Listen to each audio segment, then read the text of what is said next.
সাধু কংসয়ে নিজ হাতেরে ধুলি স্বাদ করিলে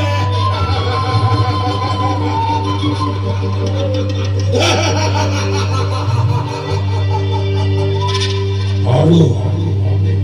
আৰু এতিয়া সময় দেৱকীৰ অষ্টম পুত্ৰ তুৰন্তিম সুজু তই সাজু তই কাৰণ কংসই প্ৰমাণ কৰিব তোৰ সংস্থাপন কৰি যে বীৰে নিজৰ বীৰত্বৰে সলাই দিব পাৰে বিধাতাৰ লিখন।